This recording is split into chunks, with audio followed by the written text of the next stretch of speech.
Hey guys, welcome back to the channel. This is a story about what if Naruto x Jirou Kyouka in My Hero Academia. Before I start, please support for more amazing content and do consider subscribing to my channel and share this video with your friends. This is written by Shadow Knight Destroyer and link in description and support writer. Let's start the video. Chapter 1. 3 years ago. Big brother, where's mom? Came the words of a child no more than 5 years old, having long red hair with fox ears pointing out from her head and a small blood-red fox tail. She was staring up at her brother while holding on to multiple blood-red fox tails. She wore a pretty pink dress, her brother just wore a white sleekness shirt and orange shorts, as well as having a single small blood-red fox tail, fox ears protruding from his blood-red spiky hair, and 3 whisker-like markings on his cheeks. I don't know, the kid said, being a little taller than his younger sister while the two were walking through a forest while behind them was a man made entirely out of mist. He wears a very elegant suit with a tie and has 5 metal plates that go from around his collarbone to just below his eyes. Young masters, it's about time we head back now since your father doesn't want you out late. The man said to the two, which the boy just turns to him. We have to. I want to stay out more with sis. The kid told the bodyguard, who just shakes his head, which the boy shows an annoyed look on his face. Yes, Master Naruto. The man said to the kid, who just turns to his younger sister. What about you, Naruko, do you want to stay out longer? The older brother questions his sister, who just smiles with a nod. Yes. Hearing that, Naruto just smiles. There you have it, we'll go back in 1 more hour, so let's play hide and seek again. The child said to his sister, who just smiles as she hugs her older brother. Seeing this, the man just nods in understanding since he won't listen and can be quite stubborn. Okay big brother, I'll go hide this time. Naruko said before running off in one direction, which Naruto just smiles happily. Remend. Naruto's eyes open slowly to find himself once again sleeping within an underground subway system, having been abandoned years ago. In the abandoned subway was 2 brown couches, few lanterns, and a shell TV. They were in just one part inside the subway system, having multiple rooms for the others that lived there. So what was it about this time? Hearing that, Naruto just gets up from his couch. He wore a black leather jacket that was wrapped around his waist while donning a black tank top with lightning skull design to show off his muscular arms, as well as wore black pants. Oddly, unlike the past, he didn't appear to have his fixed talks nor the fox ears that should be appearing from his hair. Naruto turns to see with great annoyance one of his friends eating the last cup of instant ramen. The guy was about his age. He has black hair styled in a pompadour and dark eyes. He wears black hakama pants and black gakurin, which he drapes over his red long-sleeved turtleneck. Seriously, eating my ramen again? Hearing that, the guy just gives a laugh at finding that hilarious. Hey, you're the asshole who left me with the bill for last night's dinner. Hearing that, Naruto just raises an eyebrow. If you can pay it, then you get the bill, after all I'm not the one who has a rich family but prefers not to live with them. Hearing that, he starts getting annoyed and the two were now glaring at one another before the two noticed the other guy living with them also eating ramen. He has spiky blonde hair and his eyes have black glare with yellower eyes. His eyebrows are light brown in color and his pierced ears. He wears normal street clothes such as a sleeveless hoodie to show off his robotic arms. I hid this one in the back of the fridge next to the vegetables. Hearing that, Naruto was greatly disappointed. Oh come on, seriously? You had to hide it next to vegetables on that small container, really Genos? Naruto yelled while pointing at his friend, who just raises an eyebrow. But was that or you eating it? I mean, really all you eat is ramen. You realize that's unhealthy for you. After saying that, he shuts up seeing the annoyed look on his face but noticed his eyes widen before he looks away. Whatever. After saying that, he stood up from the couch and starts walking towards the darkness before he stops and turns to catch an envelope along with his phone. That's the groceries you'll be shopping for today. Hearing that, Naruto just sighs before walking away into the darkness with a passive look on his face. 30 minutes later at the grocery store. Let's see, hamburger meat, buns, hot dogs. He stops reading from his attention being drawn towards a panic in the streets, which even the owner had ran out to see what was happening. Seeing this, Naruto just smirks and starts putting a lot of instant ramen inside the 2 bags since there's no one here to stop him. Now that's better, Naruto thought, having about 20 cups of instant ramen in his 2 bags and starts walking towards the door slowly, which opens up for him to walk out into a crowd. He just looks up to see a large villain on the bridge. Seeing him, Naruto just sighs and was about to walk away when his phone started ringing and he takes it out, placing it against his right ear. What? Was all he said before he heard a loud tone of great annoyance. Where are you? There's no food in the fridge. Hearing that, Naruto just sighs and was about to answer when he heard someone yelling for him to get out of the way, but all he does was look up to find a beam falling down straight for him and just stood there just as Death Arms arrived to catch it. "Are you stupid kid, don't you have any idea what's happening?" He yelled at the kid, but almost face faulted at seeing he was back on his phone. "As I was saying, yes I have the food." He stops there to see Death Arms having stepped on both bags, crushing Eve trying inside, resulting in a veins appearing on his forehead. "I'll call you back," was all he said before dropping the phone and disappeared by lightning, surprising the hero who watched the phone hit the ground with the teenager being nowhere in sight. Having not a single clue he had appeared by lightning on top of the train tracks in front the villain. "Who the hell are?" He stopped cold after seeing the look in his eyes, as if he were a predator scout to feast on its next meal. "I'm annoyed," was all he said before pulling left arm back. "Thunderbolt," was all he said before releasing bolt of lightning from his hand, striking the now surprised villain who not only received much damage, but it was indeed very painful, caused stunning for him, which he shakes his head to find Naruto in the air, directly up close to his boy, which he rams both of his hands into the monster chests, unleashing a greater amount of electricity that caused him to scream before stumbling backwards in pain, while seeing he was gone in a flash of lightning. Appearing behind him with his right arm pulled back, creating an orb of lightning. "I wish I could show this annoyance my full power," but he stopped there after Kamui Woods lands in front of him. "Stand back, I've got it from here." Hearing him say that, Naruto was very much annoyed due to interference in his fight, but taking down a pro hero would give him a bad name. "I don't need." He stopped seeing the hero had already made his move against the villain by wrapping his arm around him and being pulled, so he was sent flying through the air until he lands in a train cart that was stopped in front of the villain. Illegal use of powers during rushes and robbery resulting in bodily Kamui stops there at seeing a large lightning bird about the size of the villain rising behind him. "Lightning phonics." With their words it moved outerwards just as the villain turns to be electrocuted with one of Naruto's more dangerous attacks, resulting in the villain steaming as he starts falling forwards before to the surprise of the two who witnessed a large woman drop, kicking the villain into unconsciousness while shooting cannon, sending him flying off the bright and into the streets, which the ground shakes as he just lays there while the woman lands on the ground with the bridge being behind her. She has long voluminous blonde hair with two curled strands and violet-colored eyes with white hero costume, is composed of a purple and nude-colored skin-tight bodysuit that is accented with orange stripes separating the purple and nude.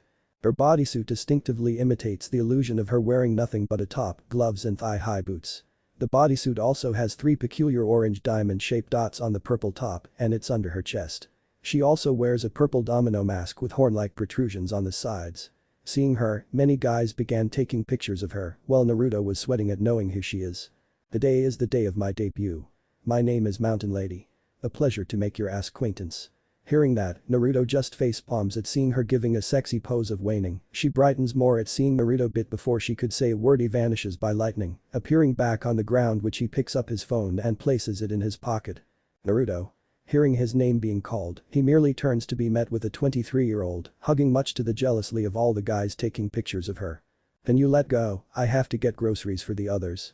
He told her with a passive look on her face, which she blinks in surprise and just smiles while letting of him so he could then walk into the market once again to get some food for tonight. Naruto Uzumaki, age 15, only quirk ever recorded having been lightning control in generation. All other information on him is unknown. Chapter 2. Back at the underground subway. "I'm back," Naruto announced as he arrived deep in the tunnel to find everyone there. In the room were 4 individuals being hungry due to the wait. "Sorry I'm late, asshole hero steps on groceries, so I had to get it all again," Naruto said to them. "Jason, nickname. Metal bat. Weapons. Just a metal bat, not a titanium, steel or iron, but a regular bat. Quirk. Fighting spirit, will get stronger either by becoming more angry or with the damage he takes. Genos, nickname. Demon cyborg. Weapons. Himself. Quirk. Mechanical evolution, to evolve his body with mechanical parts in order to defeat his opponent. Yubuki, nickname. Bitch, fangirl, blizzard of hell. Weapons. None. Quirk. Psychokinesis. Speedo, sound sonic, sonic ninja. Weapons. Ninjato, kunais, exploding shurikens, smokescreen shurikens. Quirk. Ninja, an immense increase in speed, reflexes, strength and durability, as well as having ninja-based moves. Finally Jason said, which Naruto just placed it on his table before turning away from them. "You're not hungry?" Fubuki asked Naruto, who starts walking away while saying no. Which she just looks at the others. 1 hour later at the hospital. Naruto sat in a chair right next to a bed where a girl a year younger than him sat. The right half of her body was badly burned, as well as she was wearing an oxygen mask while also having bandages over parts of her body, which didn't include the scar over her right eye, showing deep claw marks that became a scar. Naruto just sat there with a lost look in his eyes until he closed his eyes, finally speaking. No matter what I do, I can't stop thinking about that day, you know. I heard that when people are in comas, some can hear though they cannot move or speak. Sis, I come here every day, when you wake up he just stops there and looks down. Never mind, that will never happen, after all I'm the reason you're in this situation. Even now I'm wondering if I'm supposed to be a hero or villain, Naruto said, but his attention was drawn towards a smoke cloud in the distance, which his eyes just narrow before standing up. I'll see you tomorrow, Naruko. Right now, I need to find my path. With those words he left the room with a lost look on his, replaced by annoyance. I need to let out my frustrations. Naruto thought, with lightning sparks being seen from his body, while his left hand grips his face, and in an instant the pupils turned slitted before turning back. At Tatooine shopping district. By the time Naruto had arrived on the building, he found destruction in the district he was looking down into. His attention was drawn towards the monster that had a student hostage, while he himself tried using his quirk to free himself, but it only caused more explosions. Interesting, physical punches won't work on him, and the kid makes it more difficult too. He stopped there after seeing one teenager running straight for them. He has green eyes and black curly hair with green highlights. He wore a black Gakurin uniform with yellow buttons, as well as wore oversized red shoes. His eyes continues to widen in surprise, then shock. He doesn't have a quirk, so why is he? He stopped there and continues to watch even through death. Arms told him to stop, yet he wouldn't listen. In an explosion. The villain shouted while he pulled his right arm back, but had a bag thrown at his face, hitting his right eye, along with loosening his grip on the blonde-haired kid who begins to cough. Kitsuki. The teenager yelled as he tried pulling the slime off, but it wasn't working. Why are you here? Kitsuki shouted in anger at his classmate who wouldn't stop. My kegs moved on their own. I don't know why, though. He shouted while Kitsuki's mouth was covered once more. Seeing this, he leaned closer, just as the teenager showed a smile with tears appearing in his eyes. You look like you were asking for help. Hearing those words, Naruto's eyes widen all the way.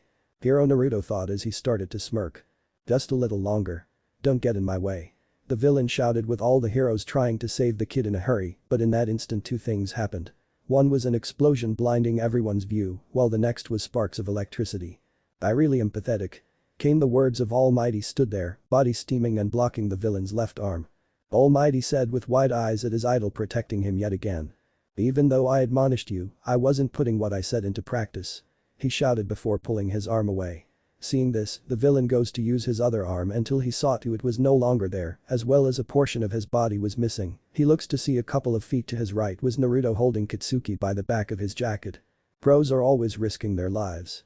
All Might shouted with a lot blood coming out of his mouth while he pulled back his right arm. All Might. It yelled while quickly forming another arm, but it was too late. Detroit, smash. He shouted with a single swing being made, causing a massive pressure to smash into the villain and sent him splattering away with the air pressure being strong, but he withstood that while crouching. After that the hero fell to one knee taking deep breaths, while Naruto just continues staring at All Might with wide eyes, remembering him very clearly from TV. So that's All Might, the one who beat Daddy is dangerous, Naruto thought to himself at seeing the power of a single swing can do when it comes to number one. It didn't take long for him to notice the clouds have formed above them as it began to rain. He made rain. Naruto thought while looking back down at All Might, and that's when he saw it. Before he had wiped his mouth, the hero had two trails of blood bleeding up to him mouth, along with when he stood to slowly, even when they cheered in amazement, he noticed the hero leaning backwards a little before taking a small step back to stop him from falling. Be keeping up his appearance, yet something's not right, Naruto thought to himself, but blinks in surprise at seeing the fearlessly smiling hero had his eyes locked in Naruto before receiving a thumbs up, which caused him to look away, feeling the emotion of embarrassment due to the fact he was a fan of All Might's when he was a kid. By the time the cheering was over, the repeaters had arrived, as well as the collected sludge was given to the police. Naruto was standing there against the wall, refusing to talk to the reporters who were on his left, while his gaze was fixated on the teenager who was being scolded by heroes. Geez, there's a limit to how rash you can be. Came the words of Kamui Woods. Pinocchio said to the sweating teenager, followed by more words from Death Arms. There was absolutely no reason for you to put yourself in danger. He said to the teenager, all the while Naruto had disappeared by lightning, surprising the reporters on who he was. Later that day during sunset. I wanted to apologize to All Might, but he was still getting interviewed. I'll try sending him a message on his website when I get home. He thought to himself, not noticing Naruto was over one of the neighbor's walls. The reason why he was there was because he wanted to speak to the teenager but couldn't due to hearing someone shout Deku. The now named Deku turns around to find Kitsuki running towards him in a hurry. Kitsuki? He said with confusion just as Kitsuki stopped in front of him. I never asked for your help. And you didn't help me. Got it. I was fine by myself. You're a quirkless failure playing with it a full deck. Don't think you can look down on me. Are you trying to make me owe you? Don't look down on me. You damn need. With that said he starts walking away with his hands in his pockets. WTF is wrong with him? Hearing that, Deku turns fast to find Naruto looking last him. Wait, he stops there after Naruto looks into his eyes. What you did was beyond stupid, having no quirk and doing something like that's how you end up dead. Hearing the seriousness in his voice, Deku could only look down in sadness until he continues with a smile appearing on his face. But I have to say, that was pretty damn cool.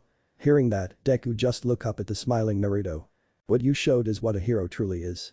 It wasn't stupidity you showed, but bravery, so don't ever doubt yourself, Deku. Hearing that, he began sweating. Actually my name is Izuku Midoriya. Hearing that, he just blinks in surprise before turning his back to Izuku. You can call me Naruto Uzumaki now, ever what I said as well as thanks. Hearing that, Izuku was confused while he starts walking away with his hands going into his pockets. Because of you, maybe I'll try out the hero business and see what's it like. With those words he disappeared by lightning and leaving a very much surprised Izuku. Chapter 3. 1 year later within a dream at the beast's forest. What have I done, first my master and now you? Came the words of a crying Naruto kid who was a few years older. In his arms was a badly burned Naruko who was shaking, while her right half was steaming. As this was happening it was dark out as well as it was storming with the rain falling down on them. The kid could only hold his badly hurt sister closely, while the trees surrounding them were burned badly by lightning. Remend. Naruto's eyes shot open, now fully awake and swearing, but all he does was sit up with his gaze fixating on the alarm clock that was ringing, which he merely presses it. He was currently in one of the many halls made until the walls to act as rooms, which one of them became his room. In it was merely a single bed and a work table. On it were blueprints consisting of the outfit he's trying to make, as well as next to his bed was a table holding an alarm clock. Another nightmare after whispering that he merely stood up slowly, only wearing boxers and having deep scars on his body. As he was standing, the lights began turning on one by one. Yo Naruto, you up? Hearing that, he just looks up to see an awake Jason already dressed. Yeah, was all he said before Tutu got dressed. So, are Fubuki and Sonic going, or are they just gonna stay here? Hearing that, Jason just shrugs. Don't know, doubt we will be on the same class though. After saying that he starts walking away with bat in hand, which Naruto immediately got dressed. Outside UA Academy during 8:40 AM. Did you have two sharper your kunais on the way here, Sonic? Naruto questioned Sonic, who he met on the way here along with Fubuki. He was with Jason and Genos at the time. The group wore normal street clothes while they walked to the academy, but as they were walking, they noticed a sign that read UA High School entrance exam location. This must be the place. Naruto muttered but stopped for a few seconds and looked around to see Izuku, which he couldn't help but smile at seeing the kid before his eyes widened all the way in comes let's shock at what he was feeling.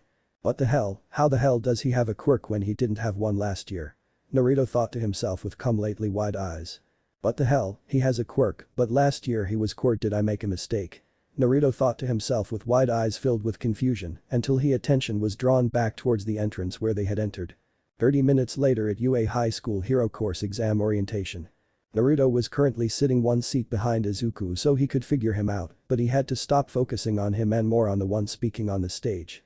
For all you examinee listeners tuning in, welcome to my show today. Everybody say hey. Hearing that, Naruto just sweat drops along with the fact there was only silence. As he was sitting, he didn't notice there were some eyes on him, including a girl sitting next to him. She had pinkish skin and short messy light pink hair. Her eyes have black sclera and yellower eyes, as well as also has two yellow horns on her forehead. She was just staring at Naruto with wide eyes due to remembering him from the videos. What a refund response. Then I'll quickly present to you the rundown on the practical exam. Are you ready? Yeah. He shouted, gaining only more silence, which Naruto just sighed while leaning back in his chair, feet on the connected tables and eyes closing, since he doesn't give a shit, as well as if it were a paper exam, well, he would do just horrible on it, including that he would also draw pictures on it, such as very good drawings of animals. As President Mick went on and on about what they will be doing, he heard someone speaking to him. Will you stop snoring? Hearing that, his eyes open in annoyance and looks above himself at a tall and muscular physique. He has black hair and wears square-shaped glasses. Don't care. Hearing that, the teenager just glares at Naruto, who had a look of not giving a shit on his face. The hero Napoleon Bonaparte once said. A true hero is someone who overcomes life's misfortunes. Go beyond. Plus ultra. Now, everyone, good much suffering. He told them all and it didn't take them long to be taken to an area, separating Naruto from his group while he stood outside Battle Center B. Currently a shaking nervous Izuku stood where everyone else was. Mock battles, how can everywhere be so confident? Aren't they nervous? They even have equipment to go with their quirks, Izuku said, but stops when he spots the girl from before. Oh, it's the person I met at the school gates. The nice person. She was assigned to the same battle center, huh? Oh yeah, I have to thank her for earlier.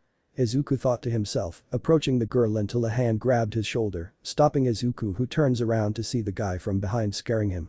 That girl appears to be trying to focus. What are you doing here?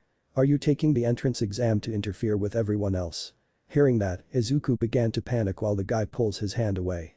And then no, of course not. Izuku stops after feeling an arm wrap around his neck and looks to his right to find a smiling Naruto. Listen kid, keep messing with the guy and I mess with you. As he said it, he then had a look of annoyance on his face while he said got it. Before removing his arms as they're now staring at the other seriously. Okay, start. Hearing that, they all look up at the pillar where the voice hero stood. What's wrong? There are no countdowns in real fights. Run, run. The die has been cast, you know. He shouted, but his eyes widened at seeing Naruto was already gone, shocking Izuku and many others before they ran too in a hurry with Izuku being last. After a minute whine they ran through the streets, the students could see the destroyed and sparking machines which most of them were threes. By the time they arrived into the center where everything took place they were met with Naruto who stood in front of another level 3 machine. It swung its right mechanical arm at Naruto, but he just moves to the side to dodge it and merely touched it, resulting in it being electrocuted. So weak if they're metal then they're pathetic. Naruto muttered before disappearing by lightning much to the others, which as they all scattered to quickly find machines to destroy. As this was happening, Izuku began to panic at not being able to find an opponent, but everyone's attention was drawn toward something in the distance, which was causing the ground to shake. Even Naruto, who had gotten done electrocuting a machine, looked to see a giant machine approaching them. Seeing this, Naruto couldn't help but smile at seeing this, but more so at it throwing a single punch towards the ground, resulting in a shockwave occurring with dust blow at them. If Genos was right, destroying that means I get no points, but it does look like I can unleash my full power on it. Naruto thought as he began approaching it while the other students passed him, including the one who found Naruto annoying, but when he saw the look on his face, he couldn't help but shiver. Naruto blinks in surprise at seeing a scared Izuku with tears in his eyes, trying to crawl away as fast as he could, while saying this isn't funny. I have to run away. I'll get points as I run. Shoot, shoot, shoot, I'm still at 0 points. Less than 2 minutes left. Came the shout of the voice hero, resulting in a tearful Izuku looking up, but was met with Naruto staring down at him. Izuku, never got to say it's been a while, but why the hell you acting like a child, where's that bravery? Hearing that, he just stares at Naruto with wide eyes to see him then sigh. I think I have an idea, I'm gonna give you a little push. After saying that he turns around, scanning the crowd until his eyes rest on one girl. She has shoulder-length brown hair, big round brown eyes, as well as sports 2 long locks of hair beside her face and a short bob at the back. Sorry for what I'm about to do. After saying that, he was gone in an instant much to Izuku's shock until her heard his name being called and turns fast to find Naruto having kicking the girl in the stomach. After he pulls his leg away, the girl fell to her knees with wide eyes and just looks up at Naruto in clear confusion. Sorry, but I need that kid to pass and putting you in danger may just be the thing to push him towards action, but if I'm wrong, I will make sure you will not be harmed. He said quietly before disappearing and reappearing in the left of the wide-eyed Izuku, who just turns to Naruto to see his hands in his pockets. He didn't even finish due to Izuku suddenly winning past the surprised Naruto. That was fast, Naruto thought with wide eyes as he watched Izuku charging straight for it until he gave quite a high jump straight for the metal machine, causing his eyes to widen even more as he watched him pull his right arm back with his right sleeve being torn to shreds. As this was happening, the machine swung its hand down straight for Izuku, but he passes it without receiving any damage, and when he was close enough, he let loose one hell of a punch, which resulted in the machine receiving a powerful punch that forces it to fall backwards while its head was destroyed. Bam was all Naruto could say at seeing the technique shown, but soon noticed he was free falling while having one more minute left. The reason why he knew he didn't know how to land was very simple, Izuku was yelling. Seeing this, Naruto just scratches his hair. I gotta save him. With those words he was gone by lightning. As this was happening, the wide-eyed Izuku was thinking fast as he fell. Break. Izuku stops could at feeling an arc wrapping around him and finds himself being carried over someone's shoulder. When he looks down he finds Naruto, who looks different now. He had a surge of electricity all over his body, showing a yellow aura, as well as his was much more wild like lightning. The longer he held onto Izuku, the more he was shocked by just coming into contact with him. As they fell towards a building, the moment his feet came into contact with it, he was already gone by lightning, appearing on the ground, much to the shock of many at what he's just displayed. After a few more seconds he drops the no longer being shocked Izuku, who just looks up at Naruto, who deactivated his lightning mode. As this was happening, he noticed the girl approaching then, but was stopped from saying anything after Izuku grabbed his leg. "Why did you do that?" he questions Naruto, who just stares down at him before pulling his leg away. "To help you," after saying that he turns his back to him and disappears by lightning. As this was happening, the guy with the glasses known as Tenyuida had wide eyes filled with shock. He covers his body in an instant with lightning, that's how he disappears by lightning, but the skill he's shown, just how strong is he? Tenya thought with wide eyes at thinking just how strong Naruto actually is compared to a pro hero. Chapter 4. Back at the underground subway. "So, after you tried using the girl as bait you get in trouble and had to talk to the principal?" Genos asked, which Naruto just nods. "I figured, but to think the principal was a quirk-wielding animal. Not something I would expect," Naruto muttered while a bead of sweat came down his face at remembering that animal sitting in the principal's chair. Seeing the look on his face, Genos took out a stack of papers and hands them to Naruto, who takes them. "We're all a part of Class 1 as you predicted, so do we begin the plan?" Hearing that, Naruto just looks at the ceiling in wonder. "You're still on about that idea you had, forming our own organization?" Naruto questions Genos, who just nods. "Naruto, you're superior to the pro heroes, maybe even All Might himself, so why not begin the dream you once had, the Hero Association? A united front against all villains." Hearing that, Naruto just looks down at the papers. "I have yet to decide if I want to be a hero or villain. Besides, right now I am no match for All Might, since his speed is equal to my lightning mode." Hearing that, Genos just spoke again. "But not your lightning beast mode." Rage Ki was cut off by a serious Naruto. "You realize that don't like using that more than anything, it's caused much pain for me. I rather use my sword art or the fighting style my master taught me. Now enough about me, until the tone this generation can take the stage. That Hero Association thing is on hold. Besides, I rather not work with the so-called sweet mask. I mean really, he calls himself that yet he doesn't have a mask, makes no sense, but at least he isn't Puri. That guy just freaks me out. Even now I can't get that move he showed out of my mind." Naruto mumbled in annoyance, which the others only agreed since they too saw his so-called Puri prisoner angel style. They were brought out of that thinking when they noticed Jason standing up. "Now if you will excuse me, I'm going to see my sis and tell her that I've got accepted into the school," he said, not caring about the discussion anymore as he left the subway tunnel, leaving them by themselves. 1 week later at UA in Class 1A. "So, these are our classmates," Naruto thought to himself while looking around the class at his fellow classmates besides his friends. In the class was Yuuga, Mina, Tsuyu, Tenya, Denki, Ijuru, Mezu, Kyouka, Fumikage, Shadow, Katsuki, Minoru, and Momo. Seeing them, Naruto just sighs at being unimpressed by them while having his feet on his desk just like his explosive classmate. Naruto's attention was drawn towards the door opening. Whole heavens, Katsuki were being yelled at by Tenya. "I attended Same Private Academy. My name is Tenyulita." Hearing that, Naruto gave a laugh at that while Katsuki spoke in an uncaring tone. "Private school, Halaim," Jason said while he was sitting on his chair backwards without a care. Fubuki was glancing at Naruto, Genos was typing on his laptop, and Jason was bored out of his mind. Tenya just grits at their attitude until everyone noticed Izuku at the door, which Naruto just smirks at seeing the surprised Izuku standing at the doorway, now panicking. "Oh, Izuku was stopped by Tenya speaking to him. "Good morning," he said loudly while hurrying towards Izuku as he spoke. "I am from Same Private Academy." He was cut off by Naruto appearing next to Tenya, who turns towards Naruto, who was speaking. "No one cares, so sit down." Hearing that, Tenya just turns towards Izuku before giving him a bow, now surprising many. "Midoriya, you realize there was something more to that practical exam, didn't you? I misjudged you. I hate to admit it, but you are better than me." Hearing that, Naruto couldn't help but find this situation to be entertaining to hear. "Oh, that curly hair. You're the plain-looking one," someone said, and they turned to see the girl that Naruto had endangered. "You passed, just like Present Mick said." "Of course you did. Your punch was." She stood there after noticing Naruto and immediately hid behind Izuku, much to his surprise, which all Naruto did was give her a bow. "I apologize for what I did, but I needed Izuku here to pass." Hearing him say that, Izuku's eyes widened at realizing why he had done something like that. "You helped me pass," Izuku said, which Naruto just stood up straight. "You're needed to help me with a problem I've been having." After saying that, in the corner of his eye, he could see the annoyed Katsuki. Best I break him down from his high horse and show him what reality is. After thinking that, he couldn't help but have the corner of the right side of his mouth turn upwards at teaching the kid what defeat tastes like. Go somewhere else if you want to play at being friends.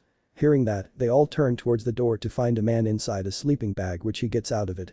The man is a tall with shoulder-length black hair, with some hanging down in front of his face, a half-shaven beard, and a small mustache. He wears a matching black outfit consisting of a dark long-sleeved shirt and black pants. Alongside them, he wears wrappings around his neck.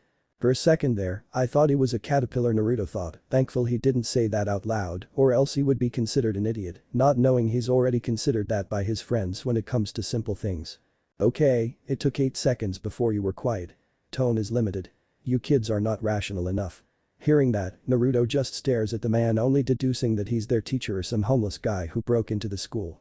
I'm your homeroom teacher, Shouta Izawa. Nice to meet you. He said in a tight as well as lazy tone.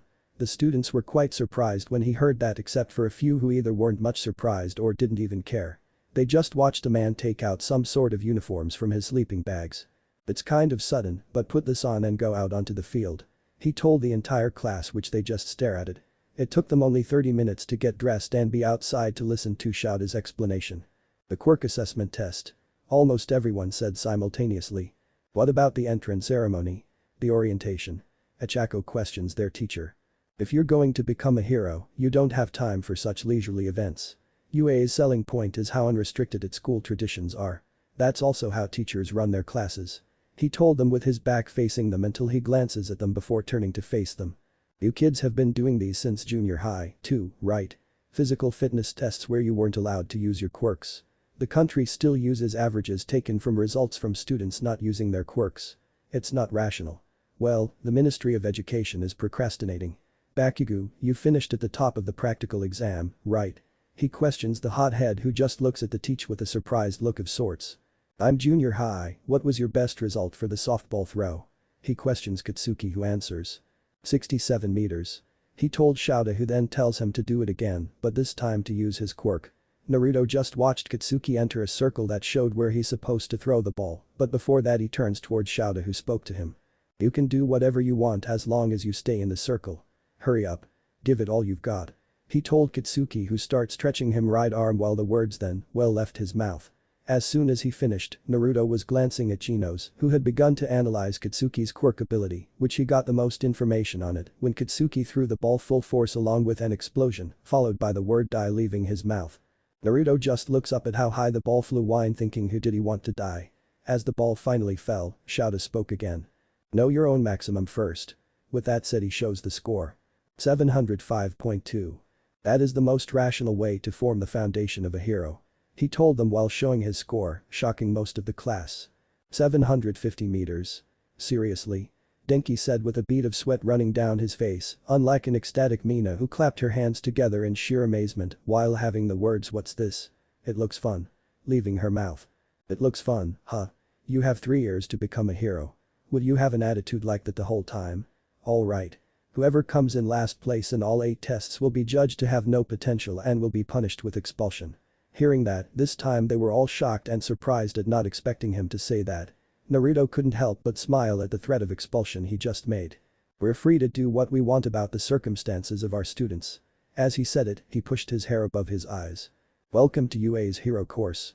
He told all of them, which they show a determined look on their faces. Last place will be expelled. Achako said, but she hid her answer by Naruto speaking. I suggest you guys to show what you've got so you don't get expelled. Naruto told all of them with a smile on his face. Seeing that look on his face, Shouta's eyes just narrow. Natural disasters, big accidents, and selfish villains. Calamities whose time or place can't be predicted. Japan is covered with unfairness. Heroes are the ones who reverse those situations. If you wanted to go talk with your friend at Mickey D's after school, too bad. For the next 3 years, UA will do all it can to give you one hardship after another. Go behind. Plus ultra. Overcome it with all you've got. He said, surprising many at his words, while Naruto just looks away. Alright, demonstration's over. The real thing starts now. He told the class of students. 1. 50-meter dash. On your mark. The machine said with Naruto just standing there while Tenya was in running stance. At set.